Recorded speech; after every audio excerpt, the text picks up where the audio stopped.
నమస్కారం అండి. Welcome to my channel. ఈరోజైతే మా గార్డెన్‌లో ఈ సీజన్‌కి లాస్ట్ అయిన మామిడికాయల గురించి చూపిస్తాను. సీజన్ అయిపోయినా సరే ఈ చెట్టుని చూడండి, మామిడికాయలు చాలా ఫుల్‌గా ఉన్నాయి. వీటిని పునాస మామిడికాయలంటారు. వీటితో చేసుకున్న పచ్చడి గానీ, కర్రీ గానీ చాలా బావుంటాయి. సీజన్ అయిపోయినా చూడండి ఎంత గుత్తులు గుత్తులుగా ఉన్నాయో. లాస్ట్ వీడియోలో మీరు చూస్తుంటే బామ్మ మనవరాలు తిరుపతి వెళ్ళినట్టు ఒక వీడియో చేశాను కదండీ! ఏఐ యూజ్ చేసి.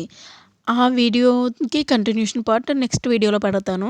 కానీ రియల్‌గా మాకైతే మా జర్నీని నేను ఏఐ యూజ్ చేసి అప్‌లోడ్ చేస్తున్నాననమాట. రియల్‌గా అయితే మాకు రూమ్ ఫ్రీగా దొరికింది. అది ఎలా దొరికింది? అది ప్రాసెస్ ఏంటనేది కూడా నేను మీకు నెక్స్ట్ వీడియోలో చెప్తాను. దానికోసం అయితే మీరేం చేయాలంటే ఈ వీడియోని లైక్ చేసి నెక్స్ట్ వీడియో కోసం మన ఛానల్ సబ్స్క్రైబ్ చేసుకోండి. ఇదైతే బత్తాకాయ చెట్టు. యాక్చువల్లీ ఈ చెట్టు నాటిన తర్వాత ఇదే ఫస్ట్ టైమ్ ఈ చెట్టుకి కాయలు కాయడం. కాబట్టి చాలానే తక్కువున్నాయి. ఈసారి వరలక్ష్మి వ్రతానికైతే బత్తాకాయలు మా చెట్టువే పెట్టొచ్చు. ఇంకా గార్డెన్ వీడియో అయితే ఇంతేనండి. తిరుపతి జర్నీ గురించి చెప్తున్నాను కదా! నేనైతే బామ్మ, మనవరాలు ఈ 2 క్యారెక్టర్స్ యూజ్ చేసి వీడియో అయితే నేను నెక్స్ట్ అప్‌లోడ్ చేస్తాను. మీకు ఇంట్రెస్ట్ ఉంటే చూడండి. దానికోసం మీరు మన ఛానల్‌ని లైక్ చేసి, సబ్స్క్రైబ్ చేసి కొంచెం సపోర్ట్ చేయండి ప్లీజ్.